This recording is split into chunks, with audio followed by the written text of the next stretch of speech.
Hey everyone, I'm Megyn Kelly. Welcome to the Megyn Kelly Show. We've got a big show for you today. After party host Emily Jashinsky will be here to react to Hunter Biden lashing out and how on everyone in the Democratic establishment in not one but two lengthy and rather profane interviews. But first, an update to a story we told you about yesterday that's been all over the place, at least on right-wing media, but not at all in the mainstream media. Director of National Intelligence Tulsi Gabbard releasing Russiagate documents Friday evening that she says show, quote, there was a treasonous conspiracy in 2016 committed by officials at the highest level of our government. Now, I want to tell you that Matt Taibbi is also reporting, his information is that these documents are also potentially going to ensnare officials all the way up to 2024 in alleged conspiracy problems. So we could be talking about Biden administration officials that could be getting pulled into this.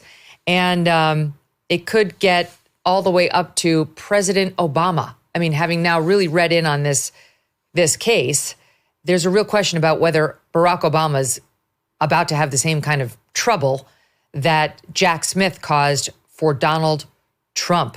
Taibbi reporting that Trump's national security team is also looking at evidence that members of Trump's 2024 campaign were spied on too. So the story we're about to bring you is going to touch on Barack Obama's administration and him personally, as well as Joe Biden and his administration, and what they may have been doing, both to undermine Trump in general and possibly spying on Trump's campaign the second time around. Matt is here. He's joining me in 1 second, but I'm just going to set up the story for you first. Not everyone agrees that there's any there. And I teed this up for you yesterday saying to the audience, this is what Tulsi said. Matt Taibbi is saying the following. And on the opposite side is National Review's Andy McCarthy. And Andy's argument is that Gabbard is placing too much emphasis on the conclusion that Russia, this is confusing. Okay, never mind. Forget this explanation. Please just get right to Matt. Okay, I'm going to explain it to the audience directly. Don't miss a moment. Subscribe to this show on YouTube and follow me on Insta, Facebook, and X. I've been talking a lot about Riverbend Ranch steaks lately, and for good reason. The ranch is just a few miles from West Yellowstone, Montana, and their steaks are incredibly flavorful and surprisingly tender. Listeners have shared similar awesome feedback. Riverbend Ranch raises Angus cattle, but they've taken it further. For 35 years, more than 3 decades, the owner has selectively bred Angus cattle with superior genetics for marbling and tenderness, creating a herd that truly stands out. Their beef is born, raised, and processed entirely in the U.S. without artificial growth hormones or antibiotics, and it's shipped directly from the ranch to your door. Riverbend Ranch is not just another beef company. It's a legacy of quality care and craftsmanship that you can taste in every bite. Order from riverbendranch.com. Use the promo code Megyn for $20 off your first order, and let me know what you think. Riverbendranch.com, promo code Megyn. Here's what happened. You had Intel officials, okay? And they were under Barack Obama planning a December 9th, 2016 presidential daily brief. Oh, they brought in Matt. Okay, here he is. Hi, Matt. Nice to see you. Matt Taibbi's here. How's it going? Great. All right. So your postings on Racket News over the past few days have really helped me tremendously. And so the audience knows, as I always do, I've read all of Andy McCarthy's postings as well. I've read your detractors in the mainstream media. And I have to say, you've totally convinced me. You're as always, you're an honest broker, but you've totally convinced me. This is actually, I think they're in deep shit. And it's amazing, but my biggest takeaway is how did Trump 1.0 not find these documents that Tulsi just revealed? Because they really show the story. But we're just going to walk the audience through it like third graders because it's extremely dense. And it's taken me time and time again and reading all the materials to get it. So the deal was, let's start with let's go back to December of 2016. Barack Obama's president, but Trump has won and is going to be taking over as president in January. And they planned, the intel officials under Barack Obama planned, a lot of this is from Racket News, which everybody should read directly, Matt's group. Intel officials planned a December 9th, 2016 presidential daily brief, which is always from the Intel community for the president, letting him know what's happening in the world.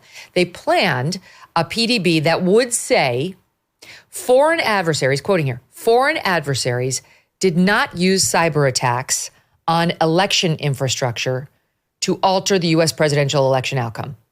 And they also plan to say, we have no evidence of cyber manipulation of election infrastructure intended to alter results.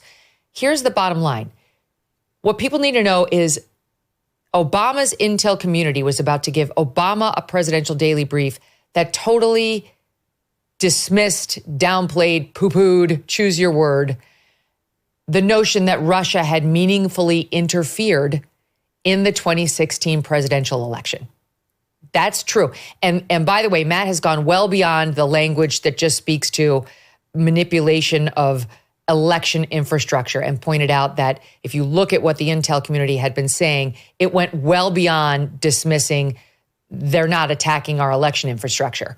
They had doubts up and down the board about whether Russia had done anything more in 16 than it had ever done, which was just kind of attempts to be a menace and sow a little bit of chaos.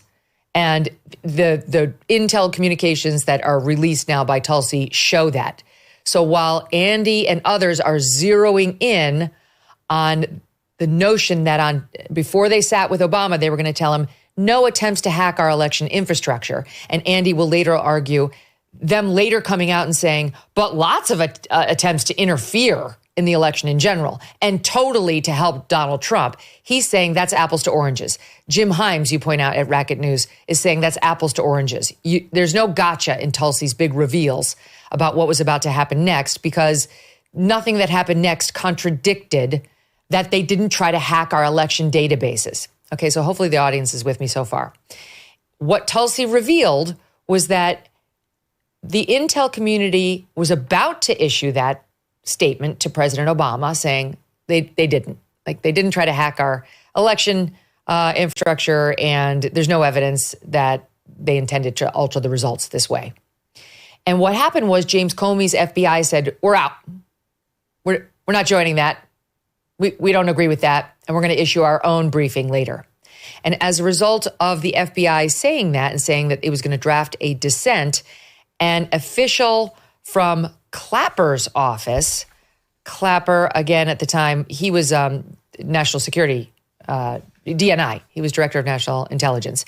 And by the way, Matt points out, Clapper of all the Intel officials was probably the least enthusiastic about Russia. It was a lot more Brennan over at CIA. But anyway, Clapper's office, said we're axing the PDB. Because the DNI, like Tulsi now, she does the PDB for Trump.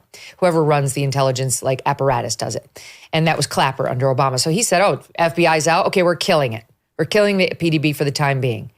And at that point, a meeting was held. It was called and held, including all of Obama's top people, all of them. And they had a big meeting on this. And the next day, things changed dramatically on the Russia narrative. And changed in a way that would support the Russia allegations that would go on to undermine the entire first term of Donald J. Trump. And Matt is going to help us lay out this whole story. So, and Matt contends, and he's convinced me too, it was not a matter of changing it from apples to oranges, just like pointing out apples and pointing out oranges before and after this critical meeting. It was, they had been saying, there's no apples. And as a result of this meeting, they changed it to say, apples abound. We're in an orchard. They're everywhere. We see nothing but apples. So it's really not an apples to oranges situation. We're going to get into all of this. Okay, Matt, thank you for being patient through my thumbnail sketch. What's the first thing you want to say about this story? Well, first of all, I understand, and I think you did a great job walking people through everything. I understand the confusion about this. I don't think that the report, as it was released, did a particularly good job of explaining what exactly the significance of these documents was, but they were very significant. If you remember, before the election, there was a story in the New York Times, for instance, on October 31st, 31st, saying FBI sees no link, between Russia and Trump and the election. This was sort of what officials were telling people in the media. There were a few fringe attempts to kind of work the Steele dossier material, this full-on Trump-Russia conspiracy narrative, into the media. But for the most part, they didn't get there. After the election, it was the same thing until this moment on December 9th, 2016, when Barack Obama convened this meeting, ordered a new intelligence assessment, and then immediately that same night, there were leaks from the administration telling people that there had been interference by Russia specifically to help Donald Trump, because there were two different Let me issues. stop you right there. Let me just stop you right there. So they call this meeting with all the Obama top people, and no revised PDB has been issued yet. No revised intelligence community assessment has happened yet. The last thing that happened in the intel community was, we're going to tell them that there really was no significant Russian interference, at least insofar as election apparatus goes. And FBI said, we're out. We're going to issue our own. And then Clapper said, all right, well, let's just pause everything. Then everybody gets together. Right after that, before any revised intel happened, before anything happened, they began leaking to the media. WAPO, New York Times, CNN, saying something diametrically opposed, saying, Russia interfered. And that, to you described that as the smoking gun that shows there had been a decision to shift the entire messaging around this in a way they thought would undermine Trump. Because why, if that were not the case, wouldn't they have just waited until they had the new and newly ordered intel assessment and then figured out what was what? Yeah, and that's really the striking set of documents. Is you can see on December 9th, there is an order from the Director of National Intelligence Office basically giving out directions on how to put together a new intelligence community assessment per the president's request.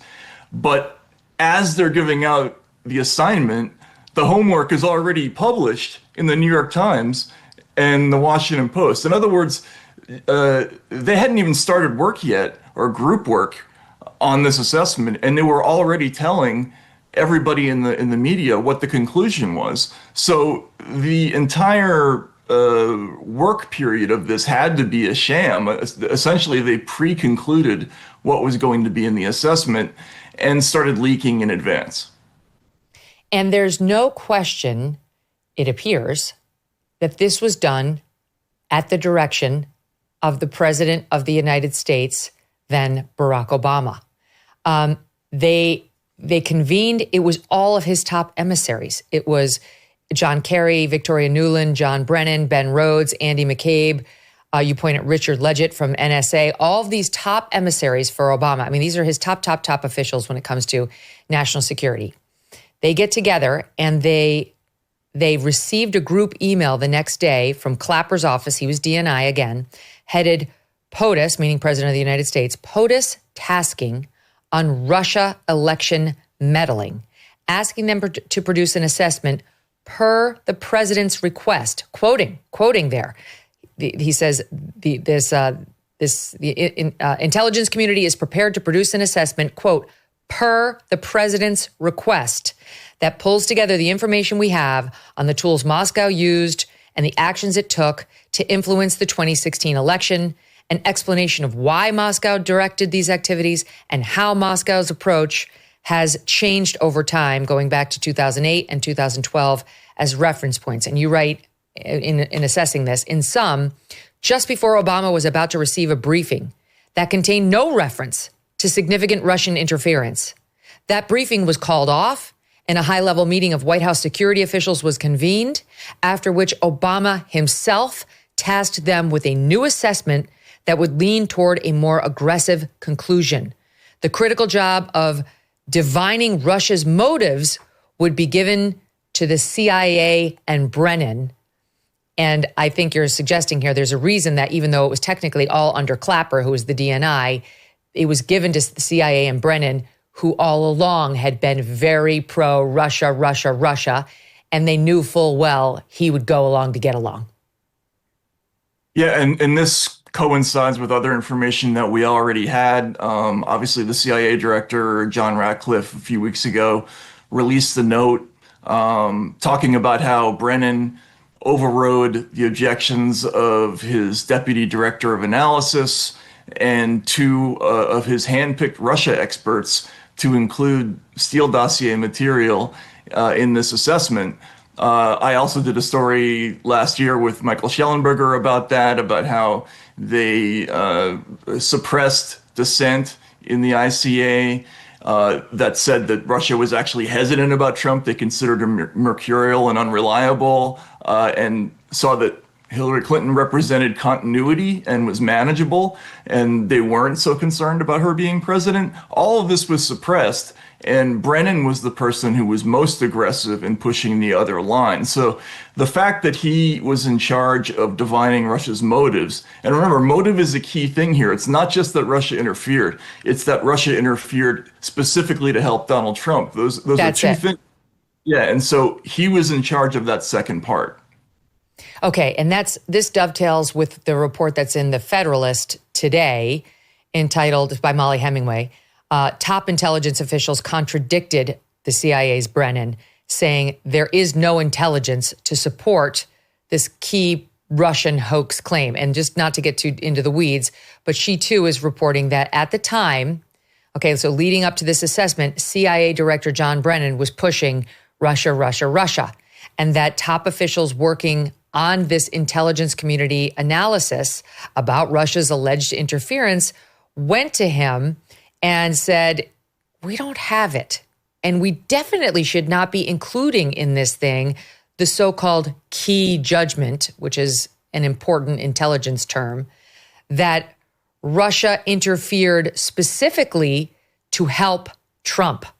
We do not have that, and you should not put that in there. And her reporting here, dovetailing with what you just said, and you've reported, the senior intelligence officials pointed out the lack of evidence to substantiate that claim. Quote, we have no intelligence to directly support this aspiration point, said one member of the group. The official worried that the inclusion of that claim would, quote, open the intelligence community to a line of very politicized inquiry that is sure to come up when this paper is shared with the Hill, meaning when it goes more public. And the Ratcliffe analysis, so that's Trump's current CIA director, he just last week took a look at all of this, and he just concluded that the inclusion of that term, that this was a key judgment, that Putin was trying to help Trump, saying that the inclusion of that he noted the risks of including poorly supported judgments, since skeptical readers are inclined to reject an entire analysis if a single judgment appears exaggerated, biased, or unsupported. It goes on to say, this is from, I think, this is Molly writing, the experts did not disagree that Russia had continued its practice of attempting to sow chaos in presidential elections. They believe the intel indicated Russia sought to weaken presumptive winner Hillary Clinton, and those efforts may have indirectly helped Trump. But they were concerned about the lack of evidence for the claim that became a cornerstone of the Russia collusion narrative, in which Trump was accused of conspiring with Russia to steal the election. The official who was objecting to all of this wrote in December of 2016, can you really prove Moscow was trying to get Trump elected? And you've written to this too, Matt, that there is a difference between trying to weaken the woman they presumed would win, Hillary, and trying to help Trump get elected. That's right. And that's the key distinction, Megyn, is that while a lot of people believe that that was apparent on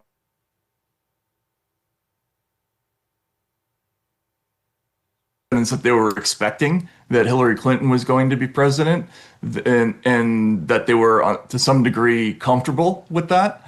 But that they were engaging in influence activities nonetheless. However, they just did not have concrete evidence that they were trying to help Trump.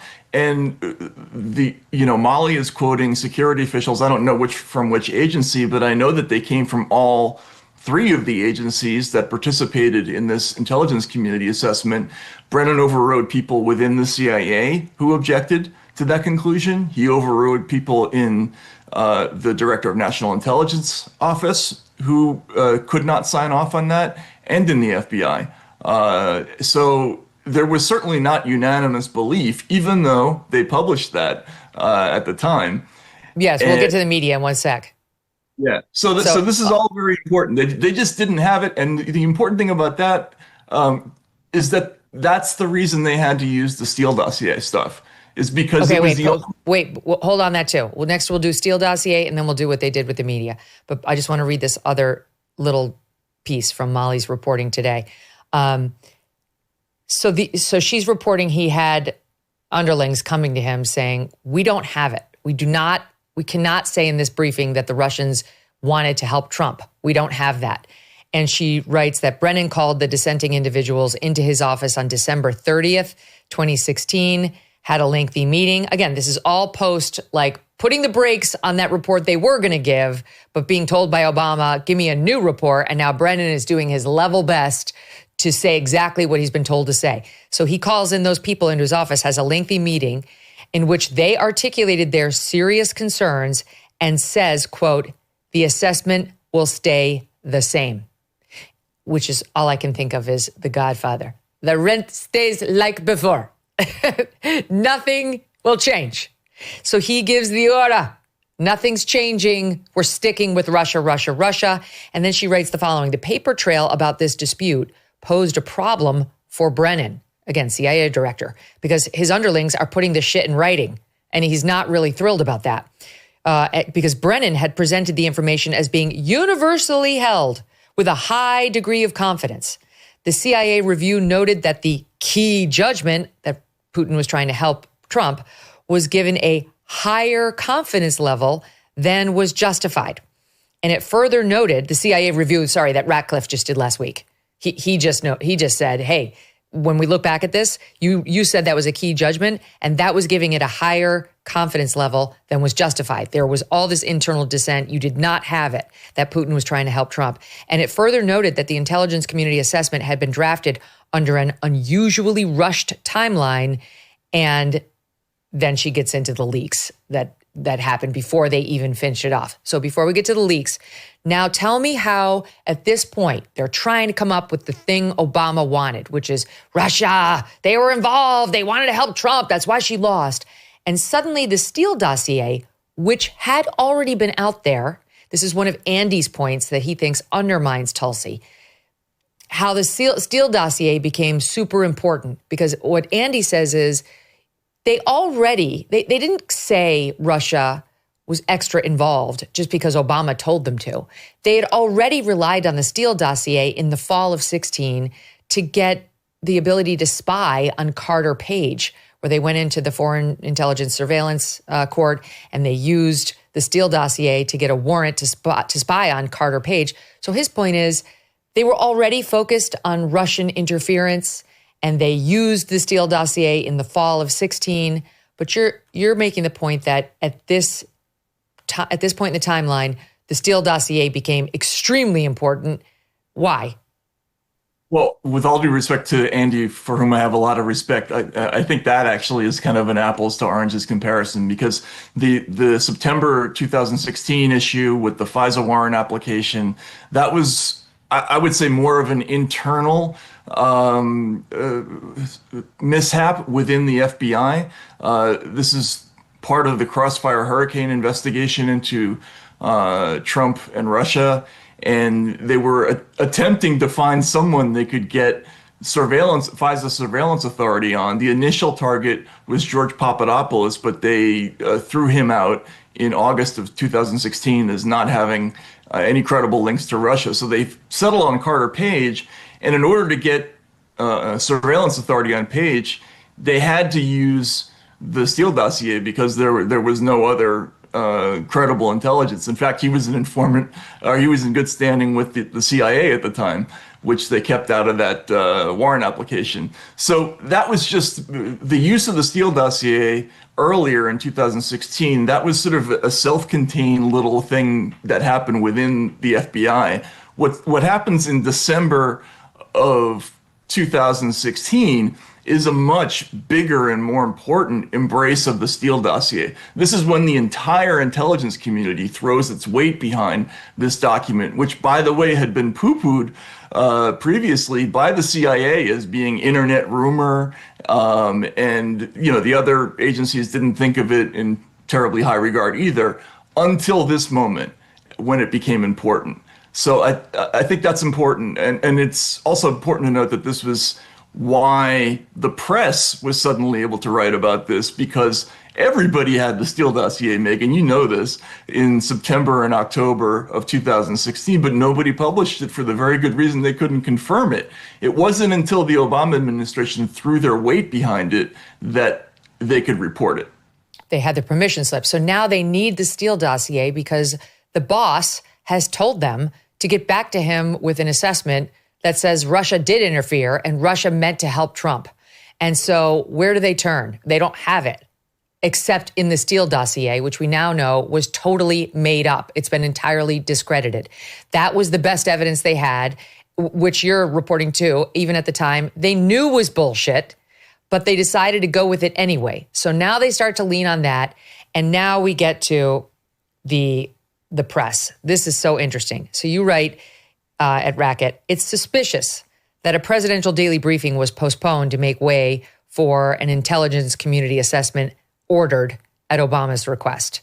It's fishier yet that the evidence that Putin intended to help Trump came from a classified annex. It didn't make its way into the principal report because the main intelligence agents objected too much to that.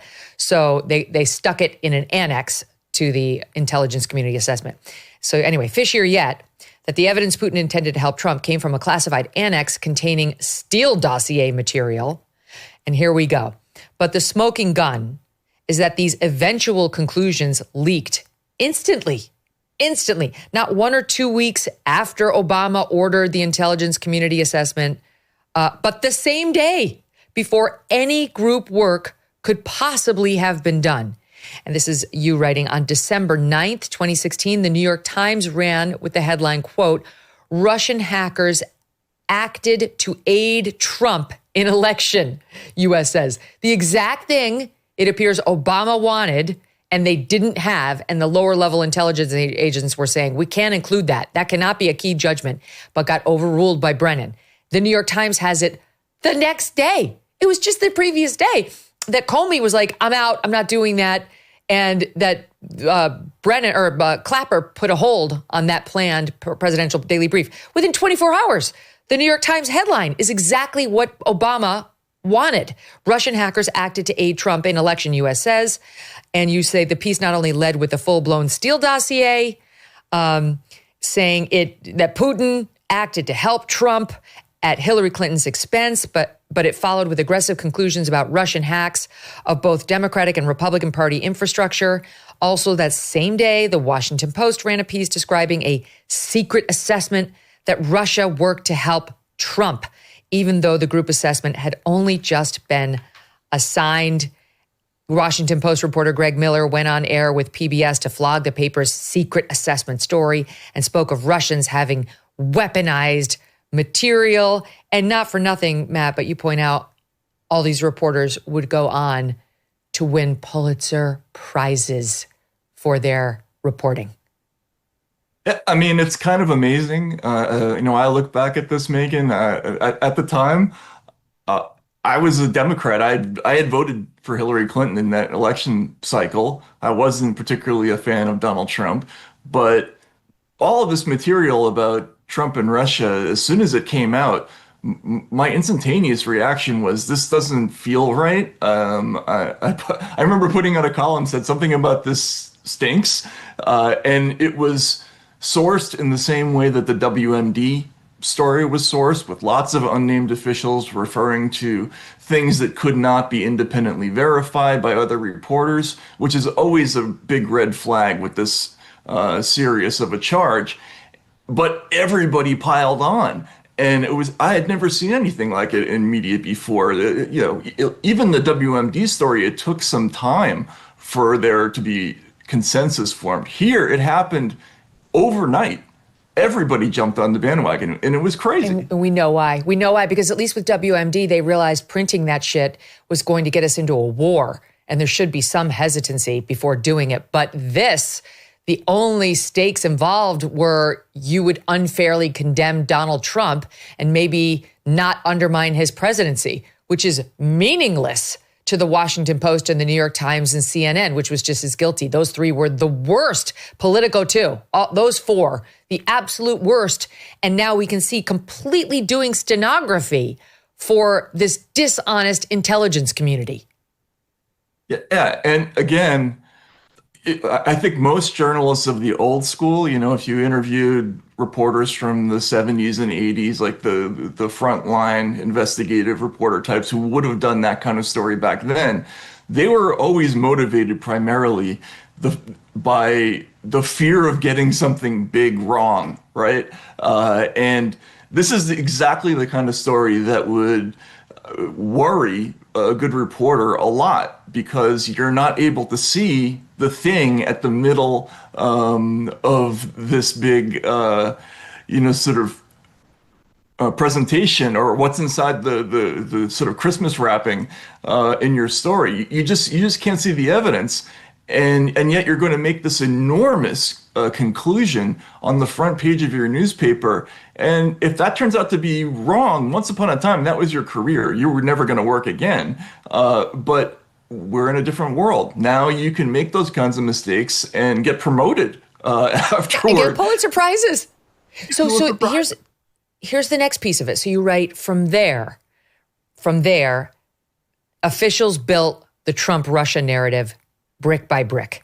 You write, on December 15th, the NSA's Admiral Michael Rogers, who in private refused to upgrade his agency, the NSA's confidence level from moderate to high on this nonsense, gave an interview to the New York Times in which he said there should be no doubt this was a conscious effort by a nation state to attempt to achieve a specific effect. News that the FBI agreed ran the next day. This is exactly like COVID, and how Fauci and Collins got all those virologists who had been saying, it looks like it came from a lab, after a browbeating within 24 hours to completely reverse themselves. And then they were saying it was racist to say it came from a lab. Okay, same thing, but like very dangerous. Okay, and you say this is the process that led to the release of the much discussed January 16th, 2017 intelligence community assessment that concluded Vladimir Putin and the Russian government aspired to help President-elect Trump's election chances when possible by discrediting Secretary Clinton. The very report that magically Washington Post and New York Times knew how it was going to come out before it had even been drafted or before they'd even started working on it. And this dovetails, because you say it started brick by brick, the whole narrative about Russiagate and the intel community using these media outlets as their stenographers. And it just happens to track with a clip that went viral this week in the wake of the Colbert cancellation, which shows actress Claire Danes, who of course starred in that great Homeland series on Showtime. And she talked about how she, in that role, playing a spy, was meeting with spies on the regular during this time frame. It was 2018 under Trump. And as soon as she starts to talk about how cozy the intel community was getting with reporters, Colbert, who is not dumb, though he's a hack, stepped all over her and tried to change the subject. Here's the clip. So now one of the things that you do you do this every season where you go get to spend some time with some actual spies? We do. It's like the coolest part of my job. Spy camp for us producers and writers. And really? Yeah. Is it like, you know? know? So we park ourselves in a club in Georgetown and talk to like real spooks.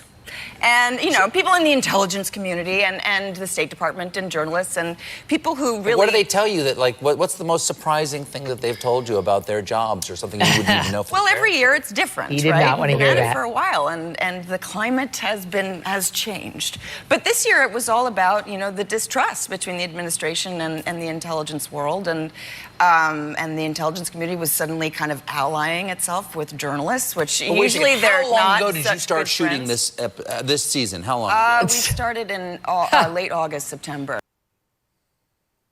No, didn't happen. Didn't hear it. How long have you been shooting the season? It's unbelievable, that clip. I mean, I've been on Stephen's show. I liked him, but that's very embarrassing. And all these journalists, they were in bed with these spooks at this time, and they were essentially just printing wholesale these conclusions that they were fed. I mean, just think about it. That story that came out in the New York Times on December 10th or whatever it is about Russia interfering to help Trump, or Putin interfering to help Trump. Think about how quickly they had to put that together. That unless that was somehow in the works with CIA sources from much earlier on, that's doing a story on that scale in 24 hours is just incredible. You have not checked what you've been told. You have just been a stenographer. That's what that shows. And now Trump is very interested in this story, understandably, since his entire first term was undermined by this fake narrative. And now for the first time, we're really learning that it really was directed by Barack Obama. I mean, that's what the Tulsi reveal on Friday night shows. That's, you tell me, Matt, because you've been following a lot more closely than I have. The biggest reveal on Friday night was this was all directed by Barack Obama. Yeah, so that's absolutely the big reveal. There were a lot of reporters, Aaron Mate, Paul Sperry, even Dan Bongino when he was still in the media, not in the FBI yet. I worked with Michael Schellenberger. We all worked on this question. Ray McGovern, by the way, another former intelligence official.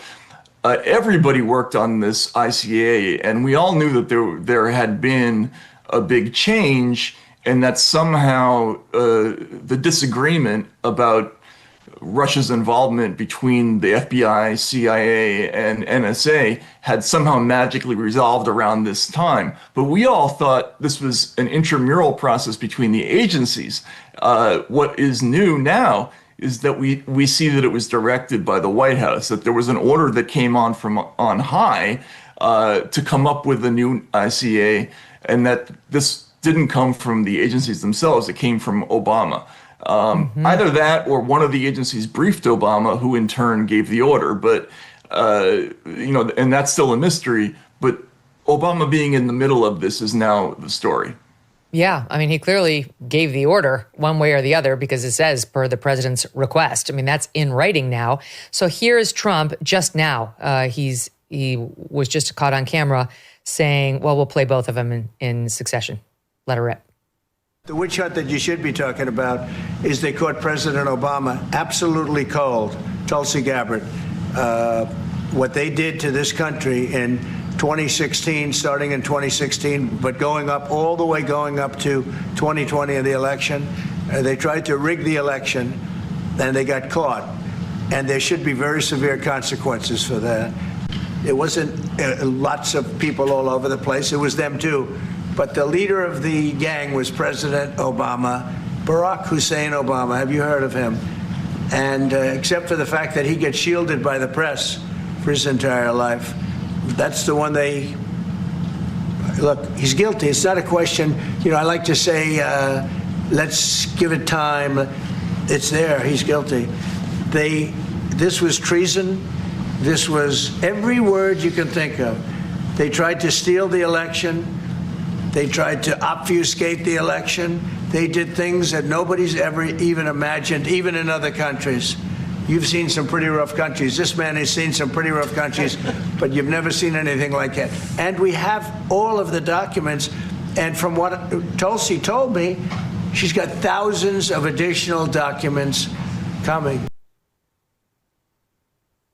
I mean, there he is on camera saying he thinks Barack Obama is guilty of treason. And that is a word Tulsi used too. It may be too dramatic, but I don't know. I mean, it certainly is a threat. Yeah, I mean, look, the reporter in me always gets nervous when a president is commenting on a potential criminal case and giving the verdict ahead of time. But I understand why he feels strongly about this. This directly, I mean, frankly, this whole caper paralyzed his entire first presidency. And the people who are wondering about the officials in his first term who didn't come up with these documents, I think they have good reason to wonder about that.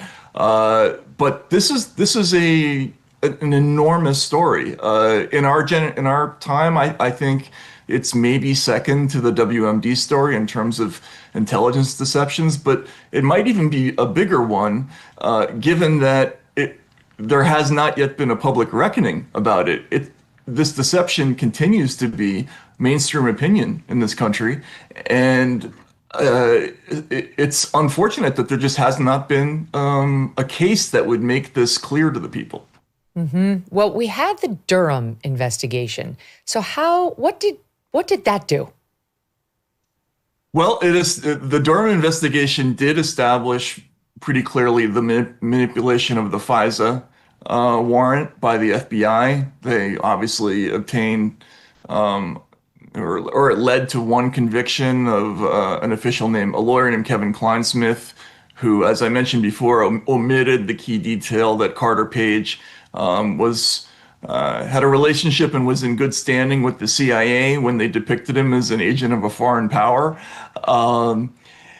So it did that, but it seemed to miss some other things. Now, I say that, look, the best way I can put this is I think it's a little early to close the book on what Durham found. There may or may not be more to come from that. We know that there is material that was not released from that investigation. So may still be coming, because Tulsi's promising she's going to release more as the week goes on, and presumably the weeks.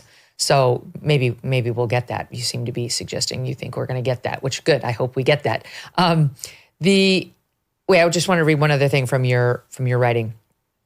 You write that the meeting on December 9th that switched out a tepid presidential daily brief for a dramatic narrative about Russian interference to help Trump was hugely meaningful. It positioned Steele dossier conclusions as mainstream news.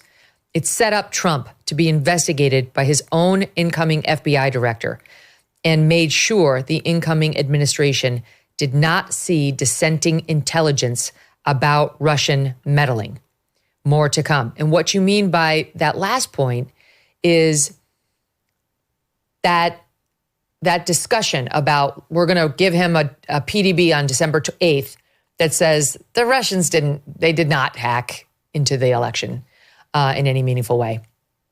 That would have gone not just to the sitting president, but to the president-elect. And you are positing here that another goal of spiking it was so that Mike Flynn, the incoming DNI, would not be able to see it. Yeah. I think he was the national security advisor, right? Oh, sorry. Yes. Yeah, he was national security advisor. Yes. But Ratcliffe was the DNI. Right. Well, eventually, yes. Yeah. I wasn't sure about this, but I reached out to Michael Flynn over the weekend and asked him if they had gone forward with this PDB, would you have seen it? And he said, I would have read it. And he said he was already he was going to a SCIF, which is a secure facility, and regularly accessing the PDBs for Trump, who had already, by the way, invoked the displeasure of the intelligence community by saying that he wasn't particularly interested in reading the PDBs every day. But when I asked Flynn if he thought it might have been a factor in holding the PDB, the fact that they knew he was going to see it, he said very likely. So that's what he said. Why would they want the Trump administration to see anything that was downplaying Russians' interference. They knew that that was already being rejected entirely by Team Trump.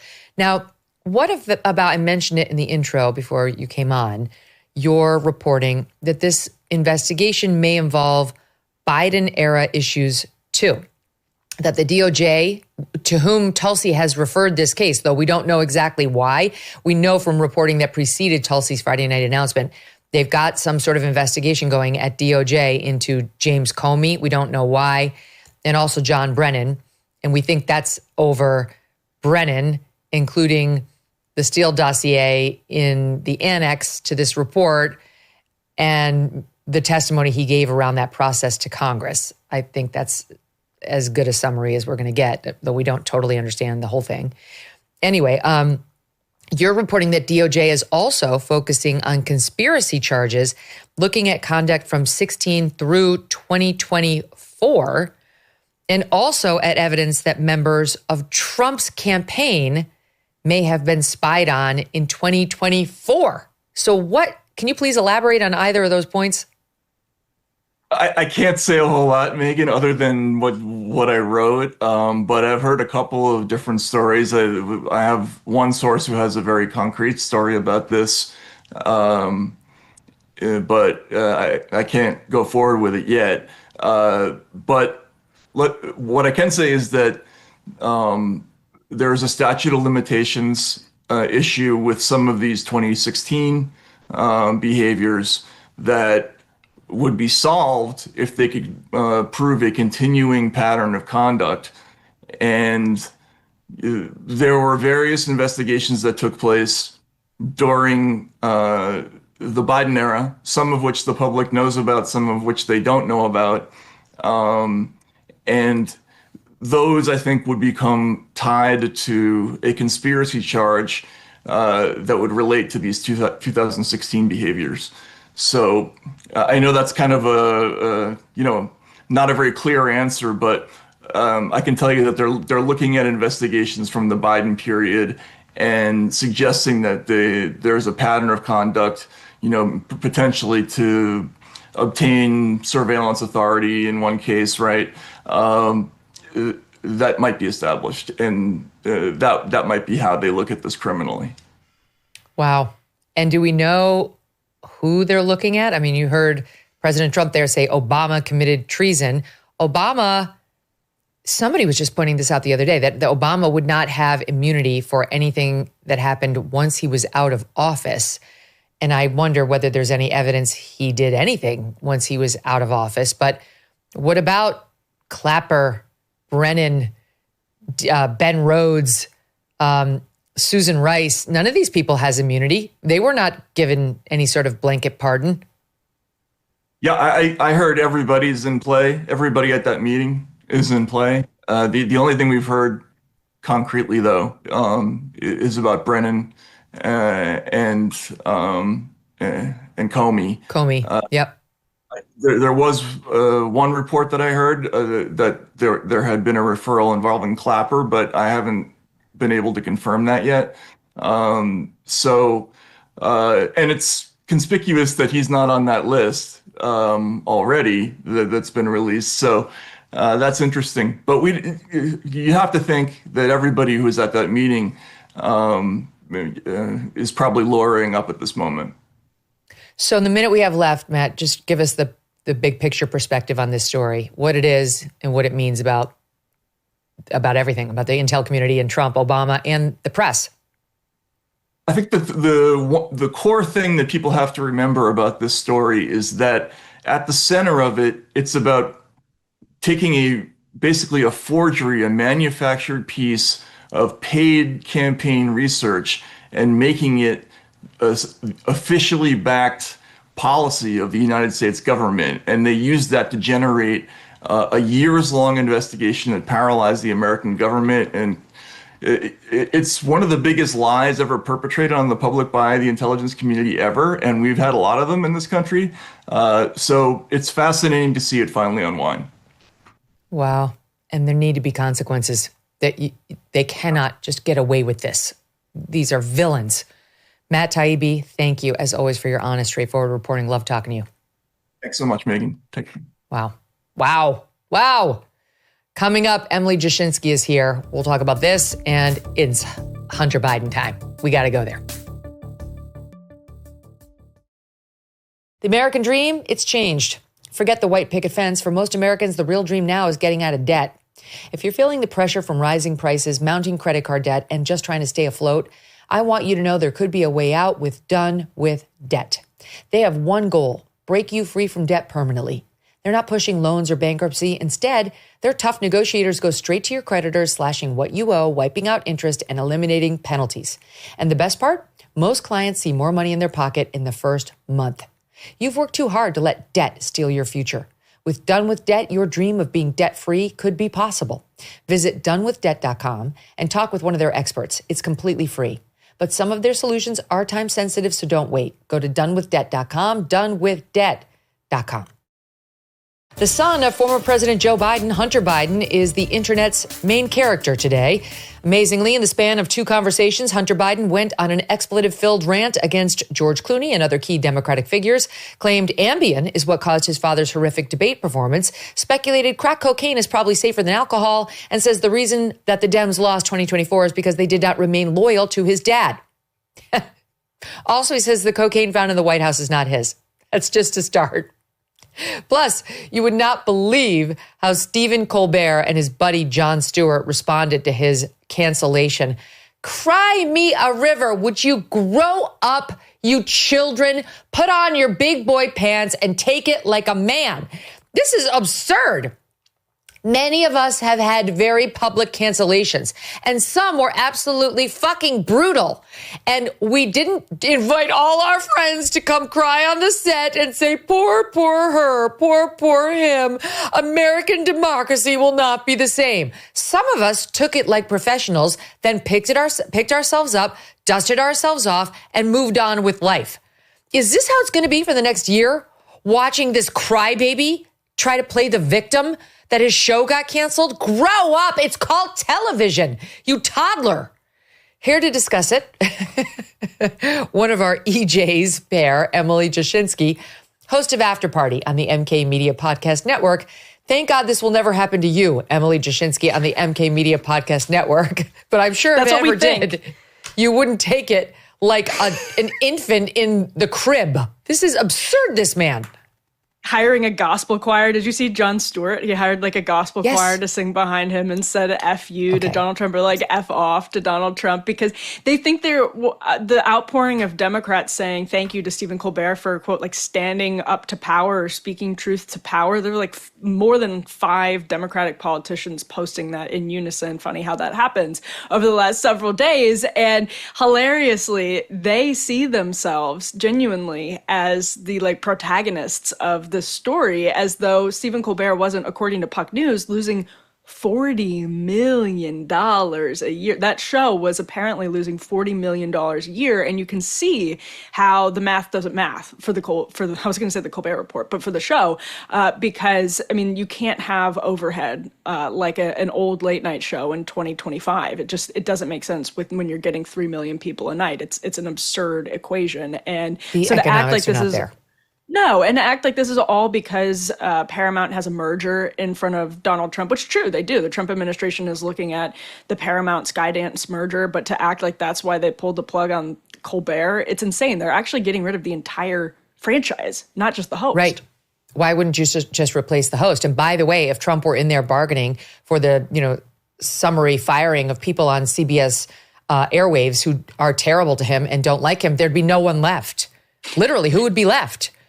Norah O'Donnell would have to go entirely. So would that Margaret Brennan. So would Gayle King. I mean, if Trump were in there bargaining for like, these are the people who have to go, Colbert is an antagonist, but is he any worse than these others I've named? Margaret Brennan is out there trying to skewer, ineffectively though, his top administration officials every week. She tried to tank a vice presidential debate in favor of the Dems, as did Norah O'Donnell. So it's like, I don't know, there'd be a lot of targets that I'd probably want to take care of before I got rid of this loser in late night who nobody's watching. By the way, so they say his show caused that it was losing $40 million a year. Can I tell you something? The Kelly file, this is back in 2014 through 17. and they have 100 employees on this thing. For 100 employees, they lose $40 million a year. On the Kelly File, we had 9 producers. That's it. And maybe a handful of tech staff, maybe 5. So let's call it 15, round up. And we made $100 million a year on that show. Just the Kelly File brought in $100 million a year in revenue. This guy has 100 employees. So almost 10 times what I had, and he's losing $40 million. That's what gets you fired, you loser. It's unbelievable that they kept him on the air at all based on this, like as long as they have. And they're like, oh, I was number 1 in late night. Okay, you were number 1 by 1,000. You were beating Jimmy Kimmel in the overall number by 1,000. You were losing in the advertiser key demo from 18 to 49-year-olds to Jimmy Kimmel. Jimmy Fallon is no longer on the board. He might no longer be with us for as long as I know, because literally, as Roger Ailes once said about Paula Zahn, you could put a dead raccoon in his chair and get the same ratings that Jimmy Fallon's getting. Okay, but he wasn't number 1 in the key advertiser friendly demo, and irrespective of that, all the numbers had fallen almost 50% just since 2018. No one's watching late night television anymore. It's a failed business model. Right, and that's why they're getting rid of the whole franchise. So for Colbert and Stewart to slot themselves into these roles as protagonists against the big bad corporate overlord and the Trump administration is just like, it is completely laughable. And for Democrats to do the same is completely laughable. I mean, laughable. It's obviously cynical, but at the same time, it's just like, give me a break. They're getting rid of the entire show, not just Colbert. There are all kinds of different people at CBS who are bad, but Colbert is even losing on digital. I mean, he can be the number 1 on late night, even if he's like losing in the demo, but like Fallon does better than him on digital, according to reports. Like he's of all the late night hosts, the one that does most poorly on YouTube, Instagram, TikTok, and those platforms, which is not surprising at all, because my new theory on why we have all of these like Gen X politicians flocking to Colbert's defense on the left, you know, your Chris Murphy, Hakeem Jeffries, it's because Elizabeth Warren. She might be a boomer. I don't know, but boomers count in this too. But Colbert and Stewart remind them of this time period when people felt like they had this moral energy around resistance to the Bush administration, and there was something really edgy about tuning into Comedy Central late night back in like 2009 or 2007. That it just makes them. It's this wave of nostalgia to look like you're standing up and standing by Stephen Colbert and Jon Stewart, who are honestly you shells. Missed it. They're it's shells like these losers who go out there anyway. and like march on Harvard's campus. You missed the civil rights era. Sorry, you weren't around for it. You're cosplaying now. No one's believing you. You're not making any sort of a difference. Steve Krakauer corrects me. There are 200 employees on Colbert's show. 200. Literally, we had 9 producers to produce the highest rated show in all of cable news in the key advertiser friendly demo, 25 to 54 on cable news with the Kelly File. I had 9 producers.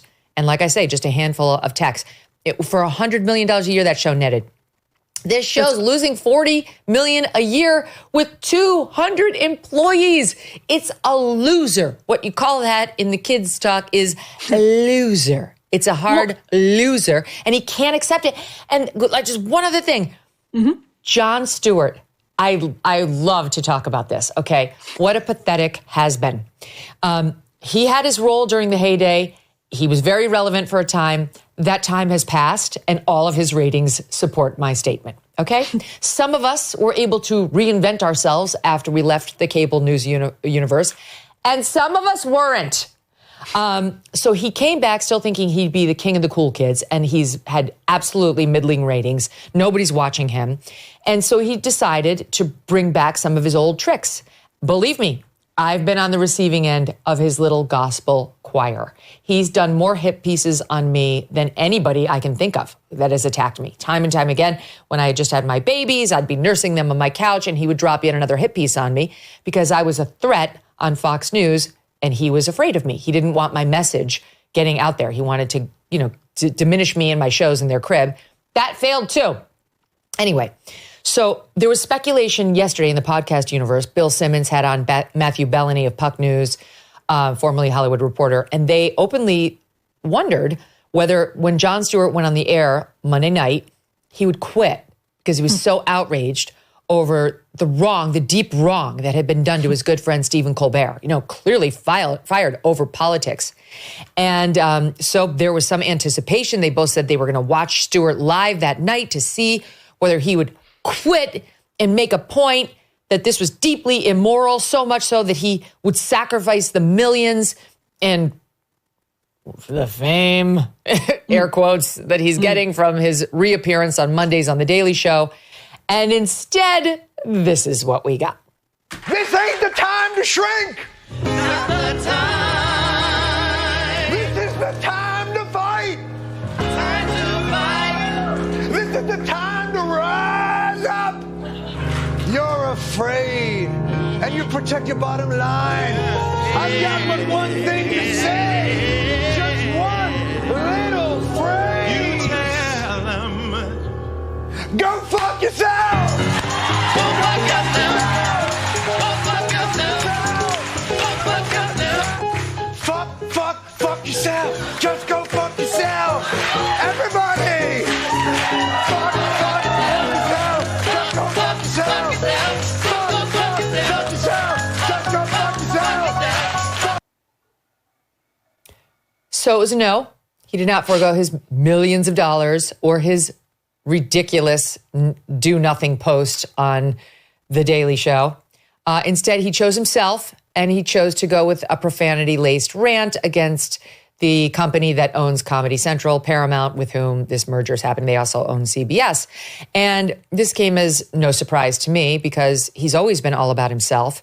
However, I did not expect that he would really kind of embrace the same mistakes Oprah Winfrey has embraced that have made her an official has-been too, where they take their old shtick that worked 20 years ago, try to revive it in their older bodies with their gray hair, and think in the modern day media environment, which you know better than anybody, Emily, doesn't work. You cannot, as a 60-year-old dude, whatever Jon Stewart is, he's around there, or in Oprah's case, 70-something, come out and still pull off the, I am shouting at people, I will be heard. You look old and weird, and it's too jarring. It no longer works. And so it's not surprising to me, because I don't watch his show, that he too is failing and that he felt the need to hold on to his one little loser show a week because who else would hire that? That's kind of interesting because the podcast version of Jon Stewart is different than that. And so to have that actually be in his life and him not sort of understand the distinctions, I think is pretty interesting. The other thing I'll add on that is what you just described and what we just watched, unfortunately, is obviously also tiresome, but it's also the type of thing that people saw as really avant-garde in, again, like 2007, because you had someone on this cable network speaking to younger Americans. He was doing the kind of anti-network late night show thing, like the anti-Tonight Show type of thing over on Comedy Central. And he was, using profanity. He was being much more directly political than the late night hosts were. And that felt at the time novel and fresh and edgy.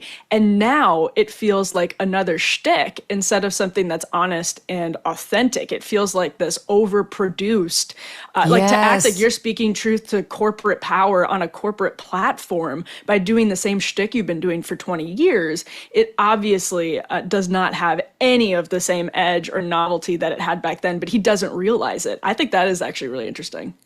You're so right. It's so true. He would have been so much better off if he had just opened up with just him at the desk, looking at the camera and just speaking extemporaneously. Like, I'm really distressed over this. This is why. This is what I think. These are the things. I've known this guy for this long. Here's my own experience and what parallels. Like, people would have watched that. It would have been gripping. People, on his side at least, would have found it really interesting.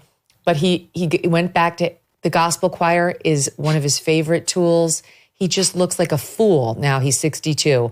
Jumping and dancing and screaming at us in front of it. He looks old, dare I say, elderly, and like he's trying to hold on to his golden years, like his youth years. It's not that far afield from what J-Lo is on stage doing right now with her fake sex simulations. Might as well just show it. I mean, there's a lot to go over in this next hour. J-Lo's out on tour in the middle of nowhere. I don't know where no one's listening to J-Lo. Her tours have been a mess. Her songs are unpopular. Here's a man with his face in her crotch. For the listening audience, we see whiny with a thong, and a man looks like he's giving her oral sex, like his face is in her crotch. Now she bends over, and then for the next several minutes, she simulates actual sex acts. Like, she's doing actual sex acts, though she's clothed, with a bunch of men wearing just pants and corsets, I guess. I don't know what they're wearing. Like doggy style, missionary, her sitting up on them and writhing and grinding. She's 55 years old, and she hasn't come to grips with the fact that she's not a sex symbol anymore. I'm sorry. I can say this because I'll be 55 in November. We're not sex symbols. We could look great for our age. We could rock a bikini in the right setting. That's terrific. Good for us. But asking the American public to look at you and be like, I want to have sex when I look at her, that ship has sailed. I'm sorry, it's sailed with menopause. And a postmenopausal woman out there bumping and grinding against 30-year-old men, it just makes us think about how old you are. Try to have some class instead of embracing life as a now soft porn actress. These are the same people in different bodies, Stewart and Lopez. Holy shit, that's so funny. I didn't know where that was going to go, and it landed perfectly. But truly, there's something interesting about that, because with J-Lo, if you are trying to impress people by looking good for your age, baked into that is still people thinking about your age, which is not what people think when you're actually 25 and you look like you're 25.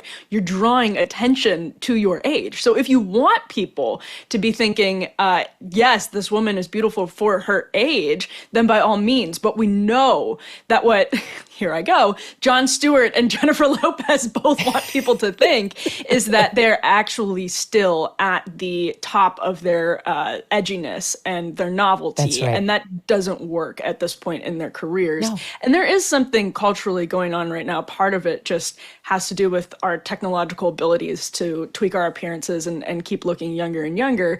That has an element of arrested development to it. Like, this is a serious thing that's happening, of like adults flocking to Disney World alone and en masse, apparently. Like, this is a thing that's really happening across the culture. And part of it is probably people being able to tweak their appearances, getting married later, buying houses later. And there's all kinds of stuff going on here. But it is, I think, like getting us stuck in this loop of just tired culture. But people are now starting to reject it because the gatekeepers are losing their power. And that's where you see J-Lo failing to sell tickets.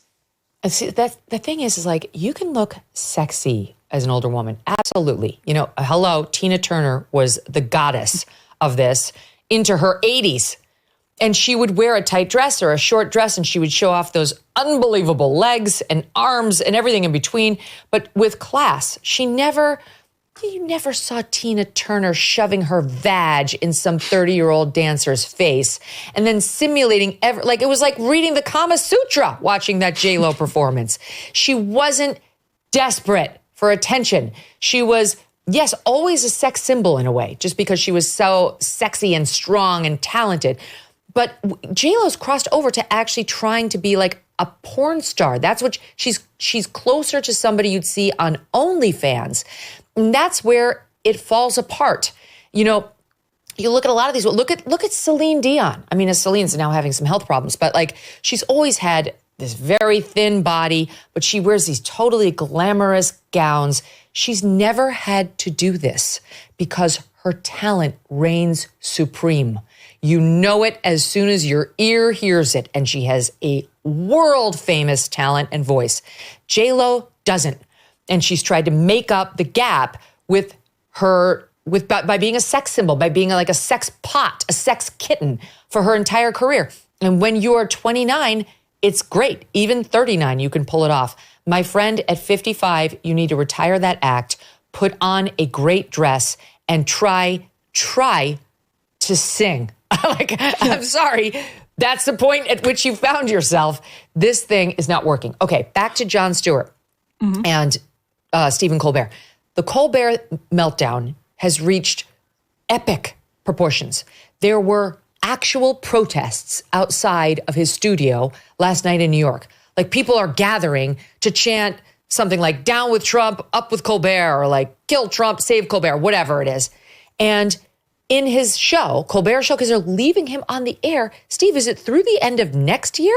Is it, is it like through the May of 2026? So they've got how many, almost not quite a year left of these, 9 months of these shows. I'm going to tell you right now, that's not going to happen. They're going to pull the plug, at least if he continues with this nonsense. He brings in all these Hollywood and late night and related stars to try to, I guess, make us cry about his cancellation. And here's how that looked. Look at those guys. They're having a great time. Anderson Cooper, Andy Cohen kissing. Oh, nice. Jimmy Fallon, Seth Meyers. Seth Meyers, complete loser. Popcorn Can't stand him. Adam Sandler, love him. Shame on you for appearing in this. Stewart and, what's his name, John Oliver. Like a couple of teenage girls in the audience. Overacting. A cartoon version of Trump. I'm sorry, stop playing. I'm sorry. I just Lin-Manuel Miranda and what's going on? Weird Al. Hold on, give me a sec. Your song has been canceled. What? Why? I don't know. Hold on. It says here this is a purely financial decision. What does that mean? I think it means money. Well, yeah, but what money? Hold on. It says here that since you started playing that song, the network has lost, and I don't know how this is possible, $40 to $50 million. He just looks so out of touch, Emily. Like, it's the same thing as Kamala Harris parading out those celebrities to try to save her campaign. It didn't work on Democrats. That's who he's trying to appeal to. It didn't work on Democrats for her, and it doesn't work on his Democrat audience for him. It only makes him look like the elitist, out-of-touch, rich snob that he is. We were talking about this actually on After Party last night. There's this difference between macro culture After and Party, it's on at 10 p.m. on Mondays and Wednesdays on YouTube, live with Emily Jashinsky. You should totally tune in. It's super hot. Keep going. That's right. We're having fun. We're live. And so Colbert is doing this thing where he's like still pretending that he's Johnny Carson, even though what he's doing is for a really niche audience of educated, affluent coastal liberals, the types of people who watch John Oliver and Jon Stewart and really like those weird Trump jokes that he does that are more like uncomfortable than they are funny. And so this is the problem is he's still acting. Part of the reason he sees himself as a martyr and a victim is because he's acting like they canceled Johnny Carson for saying something mean about Ronald Reagan. And that's not what's happening. He's trying to do microculture versus macro monoculture, but he's trying to do it on a macro monoculture budget with a 200-person staff, losing $40 million a year. And I wish I could credit the person who said this because it's so smart, but it was basically his show was basically affirmative action for anti-Trump, like coastal elitism, because it was losing all of that money. And yet CBS had to be careful with it because they don't want to look like they're getting rid of, this political opponent of the president. They don't want to upset all of the other people in the industry who they know are going to jump to Colbert's defense and frame it sympathetically. And Colbert genuinely was funny at a point. That's why he has some like genuinely funny friends like Adam Sandler. But it's the same thing. I'm gonna do this one more time, Megyn. I'm gonna go back to this well one more time. It is J-Lo-esque, right? It's our culture doing the Steve Buscemi meme where he says, "Hello, fellow kids," with the skateboard over his shoulder in perpetuity, because J-Lo was a dancer. She was famous for being her talent was in dance. Her talent was being really hot and a really good dancer. Colbert and Stewart, their talents were being these like young, edgy, anti-establishment comedians. And you can't be a young, edgy, anti-establishment comedian or an incredible dancer when you're not young anymore. And they haven't adapted. This is why I like being in news, because getting older in news is actually a bonus. It gives you a lot of wisdom from your years of covering the news. It's not a deal breaker. You don't have to be fired. It's not like your vagina looks different, so you can't be on air anymore. Yes. It's been great for Leslie Stahl. I love that they're trying to do the same shtick they did 20 years ago, and they're just all getting terrible results. Matt Taibbi was on the first hour, as you know, and in watching one of their shows, they were talking about this, he and Walter Kern, and they revived this clip because this is Colbert. This is the reason Colbert failed.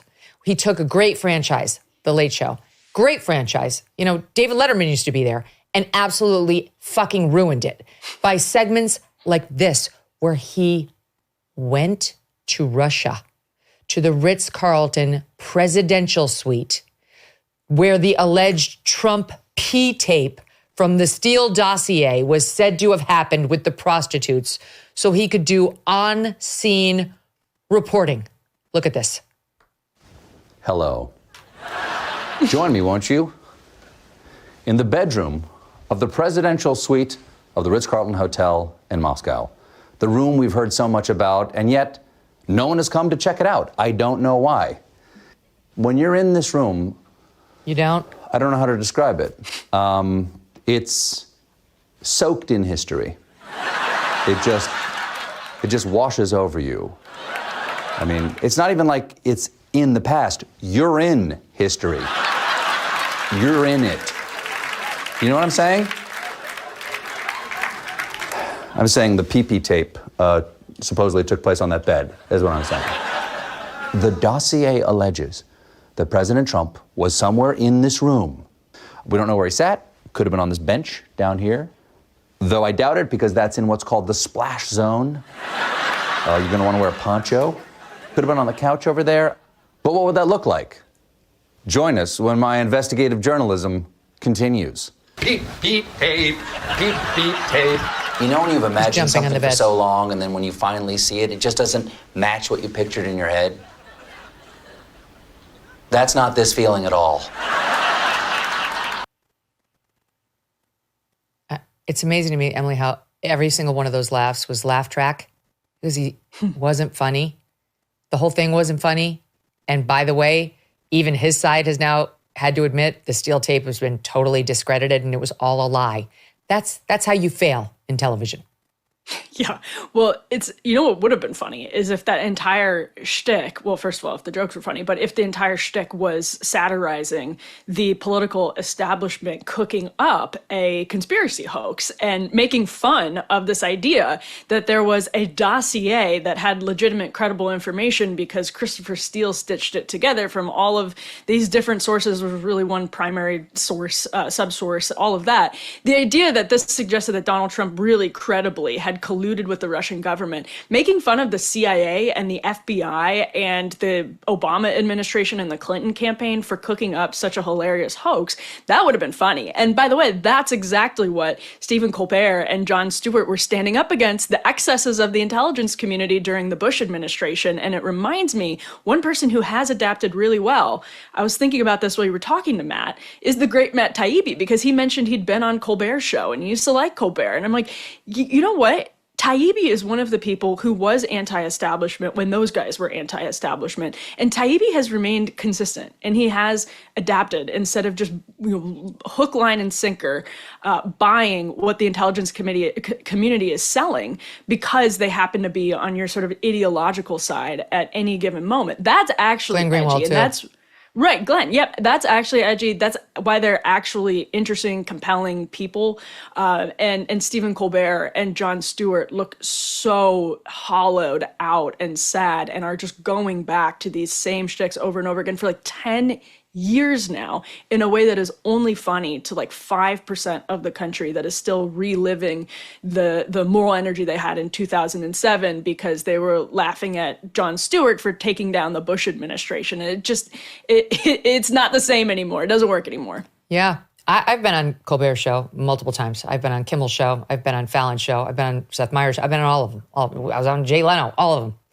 And I can affirmatively tell you that Stephen Colbert is not funny. He's not funny behind the scenes. He's not funny on camera. And the only reason he really wanted me is because back when I went on, they would occasionally book journalists. Just ask Brian Williams. It was his downfall.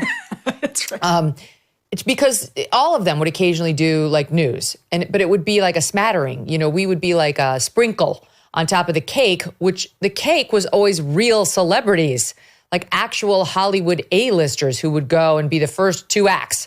And then you'd come on as a news person, like as the C team, which is fine. You're a news person. You're not expecting to be the lead act. But they completely lost their mission. And we talked about this when Colbert got canceled last week and the news broke. His lead guest the night he got canceled was Adam Schiff. Adam Schiff. Yeah. I got to read you part of what Charles C.W. Cook wrote in National Review about Colbert because it's so good. He writes, since the news was promulgated, entertainment analysts have been busy looking for the murder weapon. Some have suggested it was Trump. Others have pointed to political climate, the state of the TV market, the economics of producing a spectacle in contemporary New York. My choice is less complex. The executioner was Stephen Colbert. As the host of The Late Show, Stephen Colbert was annoying in a direct and palpable sense. He hectored, he sneered, he gatekept for a narrow, pious worldview. And above all else, he sacrificed jocosity, meaning being funny, for ideology, a trade that never, ever pays. Under Colbert's inadequate leadership, the program came to resemble the sort of bedeviled mutt that one might expect if one were to instruct artificial intelligence to produce a chat show, having trained it solely on old episodes of The View. Not only did the product fail to look like America, its architects neither knew what America looked like nor wanted to know. It was insular, smug, and self-serious, and worst of all, it routinely committed the only mortal sin in show business. It was boring. Last but not least, most of this was directly Colbert's fault. The rest was indirectly his fault. Many of the postmortems have noted correctly that Colbert was obsessed with a particular strand of American politics, and that in addition to giving the show a dull, Manichean tone, this obsession led him to offer up a surfeit, that means excessive amount, of left-leaning politicians as his guests. Right on. What has received less attention is that his non-political invitees were also habitually dreary. Why? Because in the environment that the Stephen Colberts of the world have created, they had no choice but to be so. It is indeed true, he writes, that the death of the movie star system has made late shows more difficult to stage.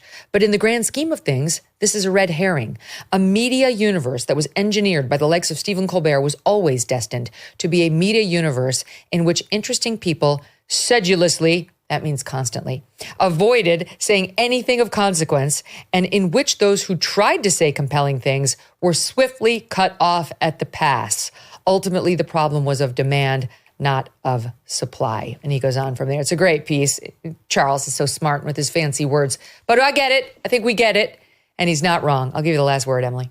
Well, I was going to say, I don't know how Charlie had time to watch so much Colbert when he was nose deep in his thesaurus, apparently, at all those hours. But he's right. I mean, it was just for a tiny slice of the public, and it was operating on a budget that couldn't possibly sustain that. And it took, I think a big corporation like Paramount, CBS, a long time to reconcile with the death of monoculture. They can't do it anymore, and they're not. It doesn't make Colbert a martyr in any way, but we can expect him to be. They're all dinosaurs. They're all getting canceled. Trump actually just posted on Truth Social that he hears Jimmy Kimmel's going to be canceled next. That could be. Trump actually does have very good sources in television across the board. So he could be right. Kimmel's numbers are also terrible. Fallon's literally in the bottom of the barrel. You can't even see Fallon. He's so far behind the other two, and the other two are already losers. So they're not going to be around. In 5 years, none of them will be around. They're too expensive for too little return.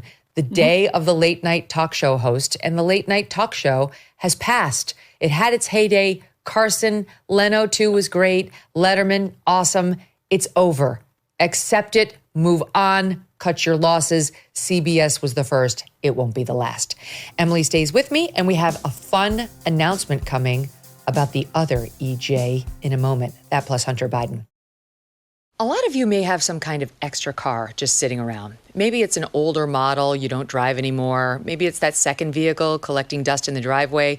Or maybe, yes, it's the one that hasn't moved in months and you're not even sure it still runs. Whatever it is, if you are not using it, you could be donating it. And here's a better idea than letting it rot. Donate it to Cars for Kids. That's Cars with a K. They've been doing this for over 30 years, taking a million vehicle donations by this point. That's amazing. And they make the process super easy for you. You're going to wonder why you didn't do it sooner. Free towing, fast pickup, no hassle. And you get a tax-deductible receipt. You donate your car, running or not, and Cars for Kids will turn it into funding for children's programs across the country. And let's not forget the jingle, 1-877-CARS-FOR-KIDS. I don't totally remember the exact 1-877 Cars for Kids. I would sing it, but I don't remember the tune. But yes, I remember the commercials. And this is one of them. Go to carsforkids.org/MK. That's cars with a K. carsforkids.org/MK. It's fast, it's smart, and it helps kids. carsforkids.org/MK. Donate your car today. Here with me today, Emily Jashinsky, host of After Party on the MK Media Podcast Network. Just go to wherever you get your podcast, type in After Party or Emily Jashinsky, Jash, it starts, and you will find her show. Follow on podcast and watch live on YouTube on Mondays and Wednesdays at 10 p.m. And you can have a beer with Emily. Not everybody gets to do that. Okay, or Hunter a margarita, Biden. courtcy of Megyn and Doug. That's right. I didn't know that you can't drink tequila. So we had a last minute substitution on your margarita. Well, that's great. A terrible affliction, by the way. Yeah, it's really embarrassing, actually. I'm deeply embarrassed by it. It's like an allergy? Yeah, and I don't know why. I'm not allergic to anything. I'm sure I'm going to get all kinds of comments from doctors being like, it's this, it's that, or it's nothing. But truly, trust me, I've experimented many times. It must have been horrible the first time you found that out the hard way. It was, and I was in a tequila phase of my life, and I found out even just like a little sip, it doesn't matter. It doesn't work. It doesn't work anymore. Oh no! Did you look like Hitch, like Will Smith in the movie Hitch, with like the swollen everything? No, I didn't. Not quite that bad, but bad enough that I can't keep doing it. Okay, good. Well, got it. The problem was rectified before I served you anything dangerous, and I'm thrilled it worked out. Okay, see, this is all the fun you're missing if you're not watching After Party with EJ. Hunter Biden.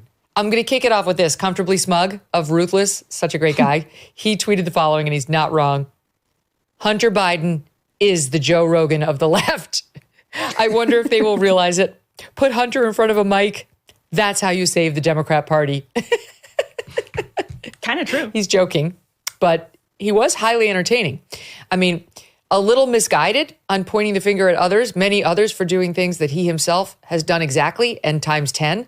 But fine, it was very entertaining to see him break out the machine gun, the rhetorical machine gun, and go after every prominent Democrat who's been in the news lately. Maybe we have that SOT. Let's see. I don't know. SOT 12. Let's start with SOT 12. Fuck him. Fuck him. Fuck him and everybody around him. I don't have to be fucking nice. Number Trump, one, I agree with Quentin Tarantino. Fucking George Clooney is not a fucking actor. Sorry, Clooney. He is a fucking, I don't know what he is. He's a brand. Fuck you. What do you have to do with fucking anything? Why do I have to fucking listen to you?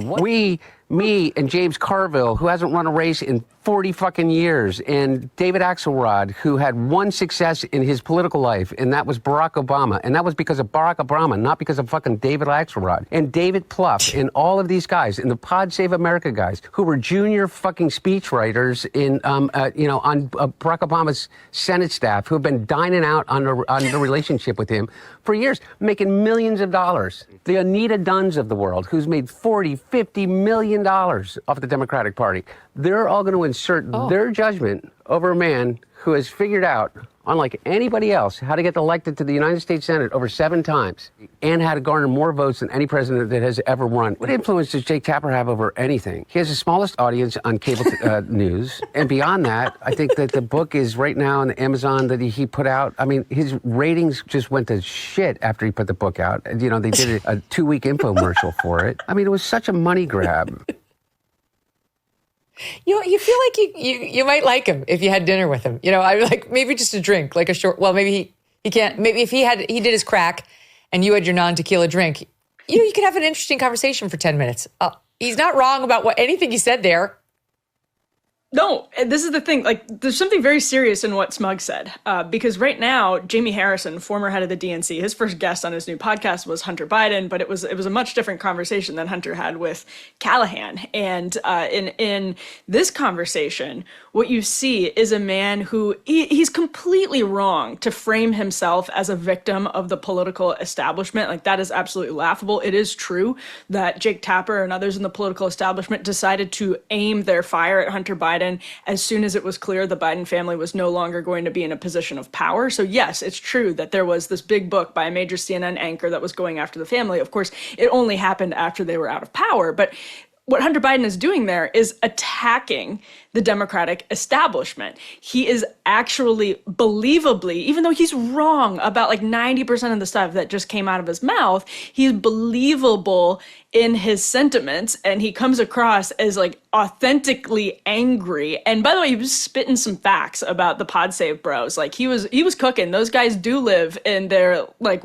Hollywood mansions and then tell the Democratic Party what it needs to do to regain the trust of voters based on their experience in Washington 10 plus years ago at this point. So he's not entirely wrong about that, but I think what the kernel of truth, I should say, in Smug's point, is that what Jamie Harrison is never, ever, ever going to do is sincerely attack the political establishment. And that's why people like Joe Rogan, period. Mm-hmm. God, that's so right. That's so right. So by the way, this other guy, Jamie, needs to understand that the first rule of news is when you make news, put out the news. Don't sit on the news. Don't wait months to release the news. You will get scooped on the news. So there is your news lesson of the day from a news person, Jamie. He had Hunter Biden long before this YouTuber, Callahan, had him, and he didn't put out the news, and the news was very interesting.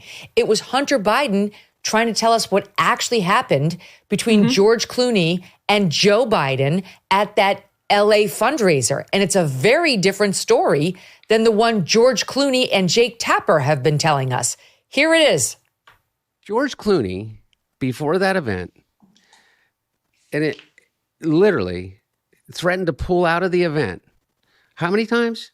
5, 6 times over and over again, saying that he was so upset because my dad refused to recognize the arrest warrant for Netanyahu and would not commit to not allowing Netanyahu to enter the country after the ICC warrant went out for his arrest. And the reason is that George Clooney, right? As if we were supposed to know this, is because his wife was one of the principal architects of that warrant. Anytime they're doing these pictures, as you know, there's somebody standing next to the president. Mr. President. That says, Mr. President. Jamie Harrison, chair of George Clooney. Yeah, right. Not because my dad didn't know who George Clooney, because I was literally whispering in his ear saying, Dad, fuck him. And he claims in his arrogance that my dad, the president of the United States, didn't know who the actor was. And to say something that is so patently untrue in order to justify what you did afterwards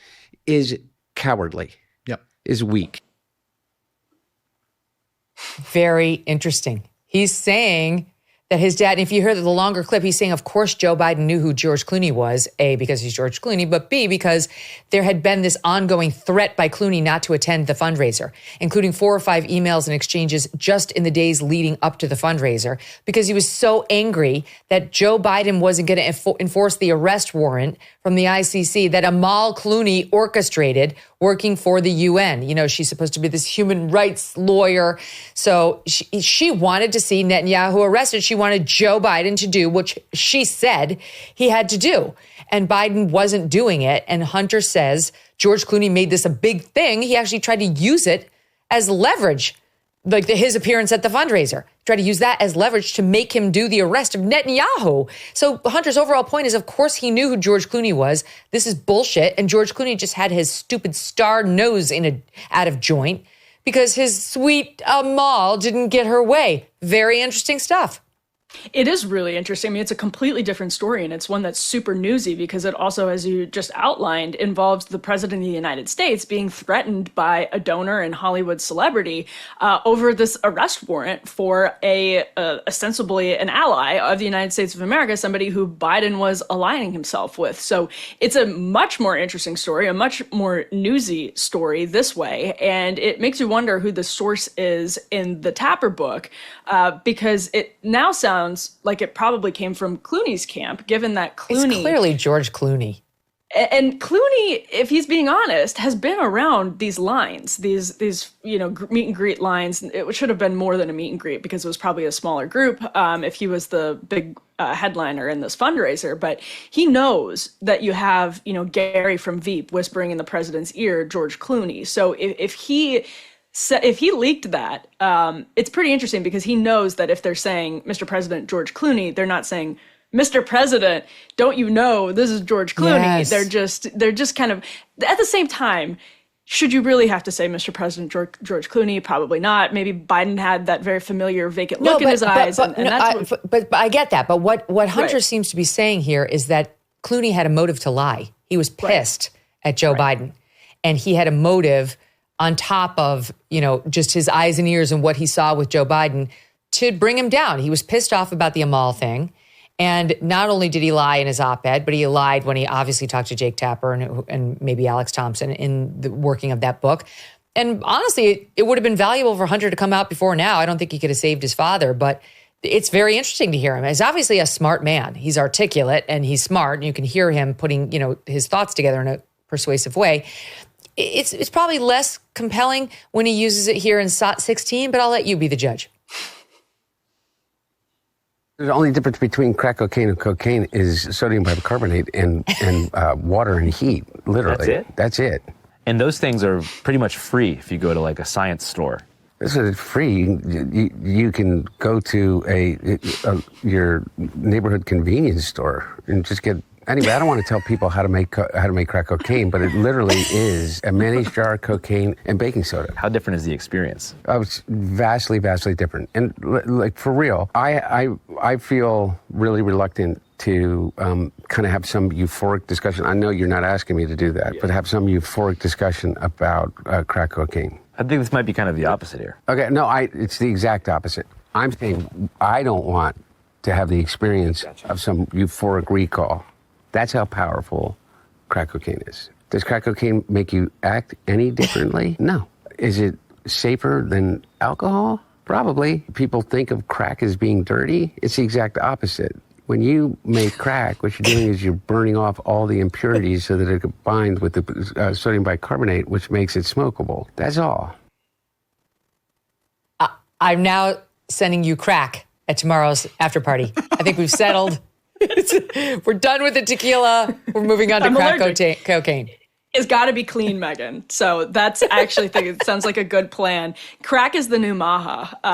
That's where the public health conversation needs to go.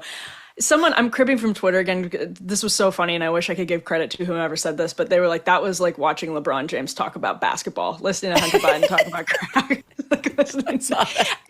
And I will say, some of their conversation about addiction I found to be genuinely compelling and moving. And Hunter Biden is clearly very smart, and he has had a hell of a life, starting with that crazy car accident and all of the things that his family has been through. Awful, crazy stuff, wild stuff. But it is this is a really hot take, what the Democratic Party needs in a way that reminds me of what, I know it's apples and oranges, but there is something here with Donald Trump coming down the golden escalator in 2015 and calling bullshit on everything that Jeb Bush and these establishment Republicans were saying in front of the public and kind of hashing out, forcing them to confront the problems that had been brewing and had gone unaddressed. I mean, the 2012 Republican autopsy after Mitt Romney lost was basically a prescription of what not to do. But everyone here in D.C. thought it was exactly what you should do. And so Hunter Biden coming in and kind of, spearing some of the sacred cows in the Democratic Party, it actually might help jostle something better loose, as crazy as that sounds. It might be kind of, it's like crack. It's what the doctor ordered, Megyn. Yeah, the problem is when you really delve into it, what he's criticizing is like people like Anita Dunn, who made $40 million off the Democrat Party. Hello, McFly. What have you been doing for your entire adult life? Do we have to talk about what was on that laptop and how he was just a grifter off of his dad's name and, the Biden corruption? All right, last but not least, I've got to get this in before we go. The other EJ, Eliana Johnson, has been off because she had a baby. She's had a new baby boy. His name is Louis. He's 6 weeks old, and here she is with little Louis and older sister Ariel. God bless them. Good luck to them. Beautiful and growing family. So happy for her. He's so cute. I know. So hopefully she'll be... I didn't even know she was pregnant. I never get to see her, because I only get to see the top half of you gals. And it's very rare to see her. But she was pregnant and she had a baby. And I'm so excited for her. Yeah, she's a hard worker. You'd never know. I know. She's nose to the grindstone. Let's be honest. America can still be a dangerous place. And you cannot afford to wait for help. Sure, you could use a firearm, but in today's America, defending yourself with deadly force, well, it can have legal consequences. According to FBI data, 99.9% of all altercations do not require lethal force. And that's exactly why many are turning to Byrna. Byrna is proudly American, hand-assembled in Fort Wayne, Indiana. These less lethal self-defense launchers are trusted by hundreds of government agencies, law enforcement departments, and private security companies. Over 600,000 Byrna pistols have been sold, mostly to private citizens who refuse to become victims. Byrna launchers fire rock-hard kinetic rounds and powerful tear gas and pepper projectiles, capable of stopping a threat from up to 60 feet away. No background checks, no waiting periods. You can get it right away. And Byrna can ship straight to your door. Take responsibility. Protect your future. Visit Byrna.com, Byrna.com right now, or your local Sportsman's Warehouse. Byrna.com or your local Sportsman's Warehouse. Visit now and be prepared to defend. And I'll tell you what, I know exactly what happened in that debate. He flew around the world, basically, and the mileage that he could have flown around the world 3 times. Yeah. He's 81 years old. He's tired as shit. They give him Ambien to be able to sleep. He gets up on the stage, and he looks like he's a deer in the headlights. And it feeds into every fucking story that anybody wants to tell. And Jake Tapper, with literally how many anonymous sources. If this was a conspiracy, Andrew, you know this, somehow the entirety of a White House in which you literally living on top of each other has kept their mouth shut about, like what? And what's the conspiracy? Yeah. That Joe Biden got old? Yeah, he got old. He got old before our eyes. Okay, so the news that Biden was on Ambien heading into that debate is new.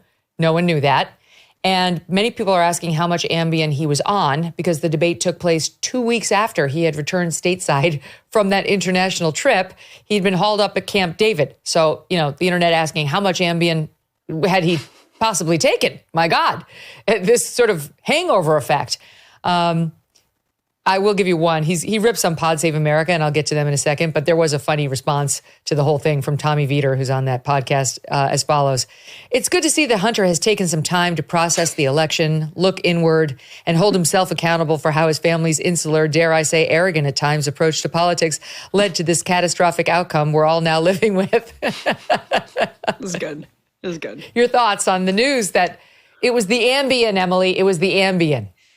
Sam Stein, he actually is at the Bulwark now, pointed out the timeline here is crazy because the Europe trip, I think, was over by a week plus before the actual debate itself. Everyone remembers this because it was so bizarre at the time, which was bizarrely only a year ago, but he had been holed up at Camp David for the week before the debate. And everyone was thinking, what is going on? He needs a week to do debate prep at Camp David. Like, he's not even at the White House. This is very strange. He's clearly taking this seriously, but he needs a full week. And the idea that had he had been back for 13 days. He had been back from Europe for 13 days. He'd been at Camp David for 7 days.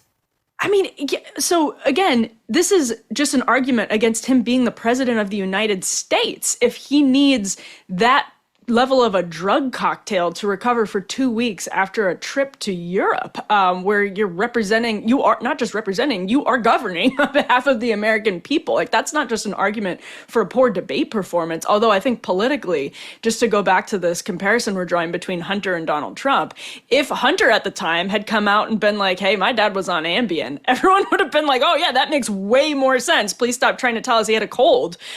There's something to just like getting rid of this faux, it's just a scripted Democratic Party talking point bullshit that Trump kind of got rid of in the Republican Party, and now Dems have this handicap because they still nobody has forced them to get rid of it yet, and it's why they're so bad on shows like Rogan. You're so right. It's so interesting to hear a Democrat saying what he thinks is the truth, and I believe him that Biden was on Ambien, and I realize he's using it as an excuse and a crutch, but still, it is interesting to hear a Democrat just completely saying, like, all that stuff he said about Anita Dunn and the Pod Save guys and George Clooney, it's true. I mean, he had a good point. Like, who is this asshole to tell Joe Biden, who'd been in service for 52 years in the public eye, when it's time to step down? Like, that would have been a great response at the time. He should have brought that howitzer out this time last year. It was literally a year ago yesterday that Biden stepped down. And can I say that's actually also interesting because it reminds me a little bit of how Republican candidates were with Fox News back in 2015. And Trump, like, why would nobody else say what Hunter Biden just said about the pod save guys? It's because they want to, at least in the sort of Democratic Party establishment, it's because they don't want the pod save guys with a very popular podcast to go after them. They want to be able to go on the show. They want to not get criticized by these guys. And it does remind me, again, a little bit of what Trump just blew up on the right back in 2015. He went after Fox News right away. He had his own motivations for doing it. Yeah, I'm sure you do. He had his own motivations for doing it, but that sort of created a permission structure where everyone just got freer and looser, and it ended up being better for the Republican Party in terms of like sharpening its policy positions and leveling with voters at least more than it had been before. And so, that's an interesting comparison. Yeah, you're so spot on. Here, we've been teasing it. Here's him slamming the pod save guys. He went on, but here's part of it, SOT 14. For some reason, the intelligentsia of the Democratic Party, with 2020 hindsight, believes that Joe Biden should have considered not running again because of their perception that he was too old. And so then the drumbeat began. And the New York Post the New York Times, on a near daily basis, egged on by the Pod Save America saviors of the Democratic Party, with four white millionaires that are dining out on their association with Barack Obama from 16 years ago, living in Beverly fucking Hills, telling the rest of the world what black voters in South Carolina really want. They're trying to take South Carolina away as the first primary state. The first time in history that the heart and soul of the Democratic Party gets to have its voice heard first. After 50 years of Iowa and New Hampshire with 3% black population states. I thought it was less. Less than that. New Hampshire's got to be closer to 1. Closer to 1. I saw a few blacks in Finally, and you know what? You know what you have? You have the Pod Save America motherfuckers saying, I don't think South Carolina, was only there because of Joe Biden, and Joe Biden and that's what he did to save his own self. Why should South Carolina have the vote? What the fuck? I mean, are they out of their fucking minds? He's a lawyer. I hope he wasn't like this in court. That doesn't work as well with the judge. What the fuck, Your Honor? He's like, this is Hunter's moment, and he knows it. It's like America is ready for Hunter Biden. I genuinely think that that's true, because Democrats are right now, like in Politico Playbook this morning, Democrats were talking about what a disaster Hunter Biden was because they felt like they had energy talking about Trump and the Epstein story, that there was all of this momentum. Ball was in the Democrats' court going after hammering Trump on the Epstein stuff, and then Hunter comes in and starts sucking up a bunch of oxygen with this unnecessary 3-hour interview with Andrew Callahan. But actually, there's something interesting about that, which is they don't, of course it's bad for the Democrats, the centrist Democrats who are leaking to Playbook because their power is threatened by Hunter Biden. As silly as that sounds, Hunter Biden now has nothing to lose because he knows that his family is not, completely is out of power. There is no more Biden dynasty or aspirations for a Biden dynasty.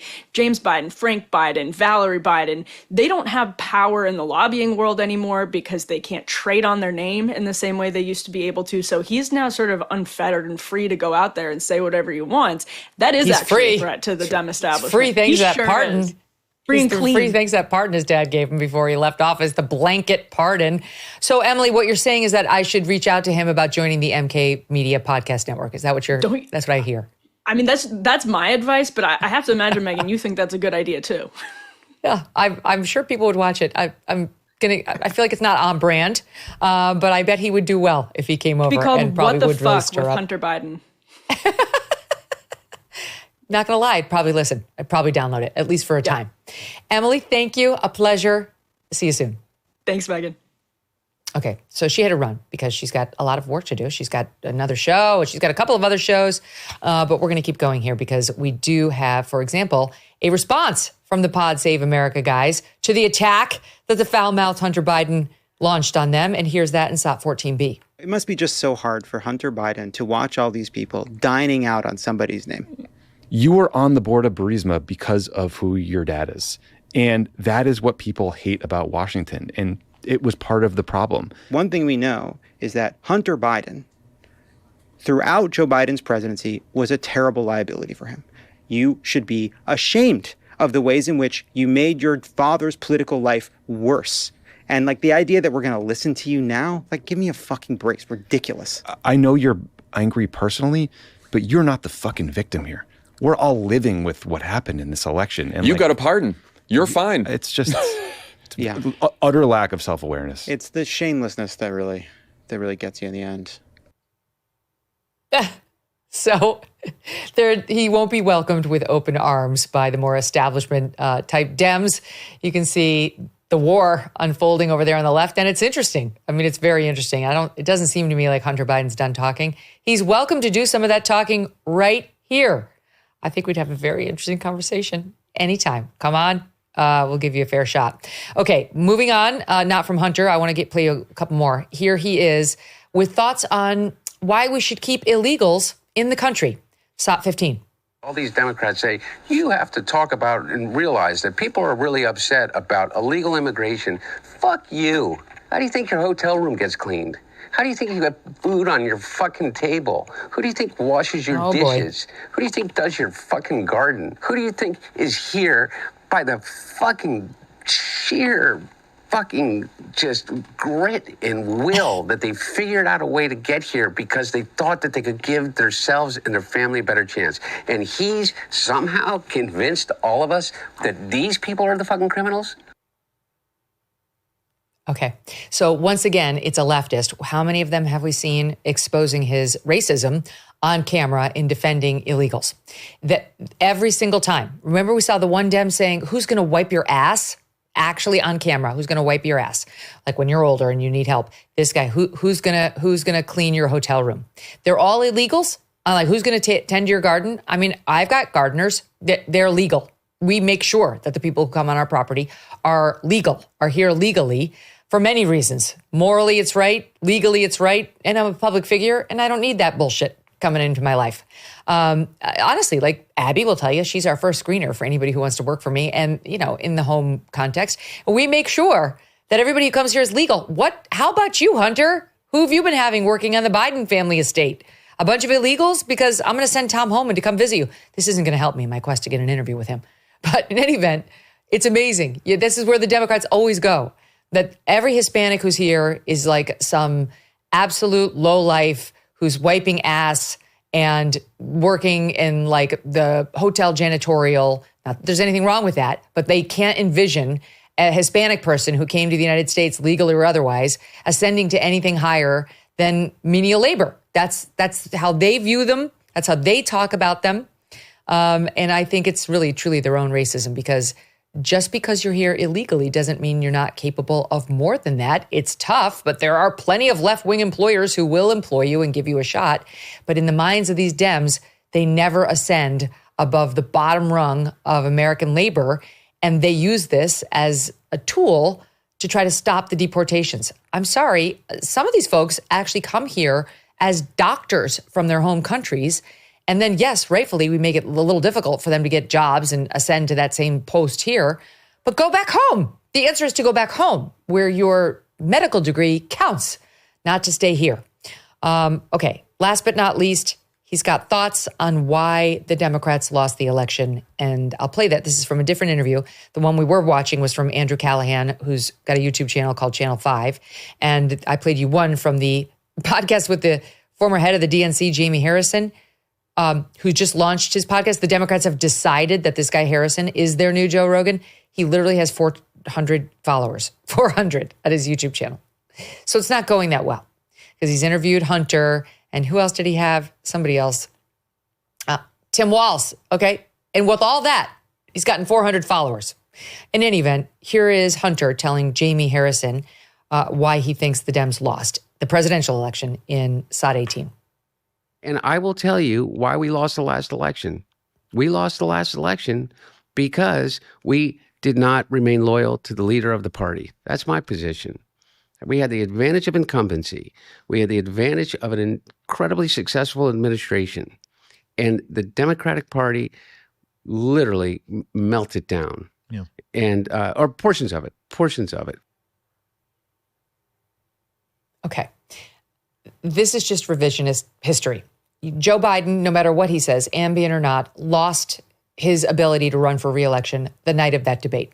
It had been building in the news for quite some time. The entire news media and Democratic establishment was running cover for Joe Biden to try to tell us not to believe our lying eyes.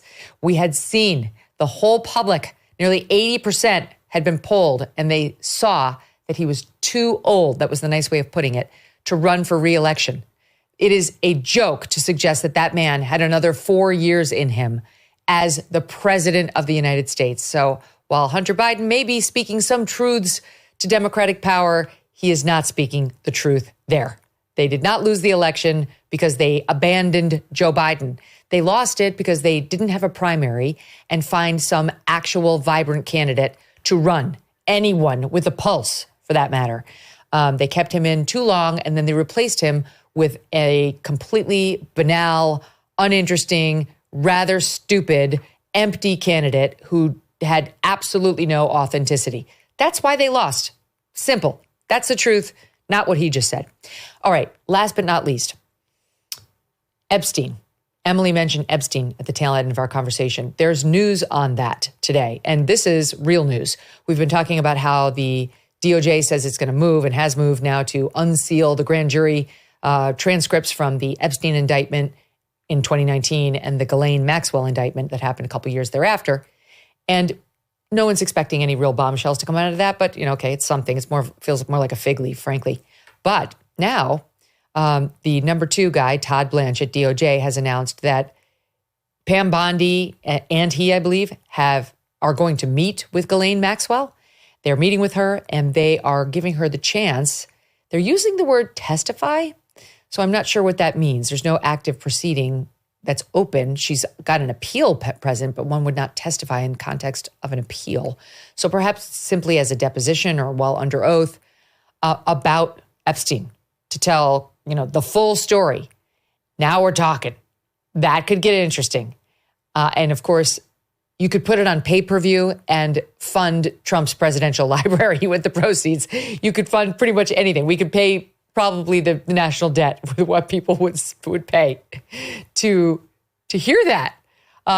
So that's something that's real, that really could pay dividends. I don't know whether it will, but the administration is doing a much better job of doing the kinds of things that should, I don't know if they will, but that should satisfy the Epstein skeptics. And they're not conspiracy theorists, the ones who genuinely have questions about what went on there.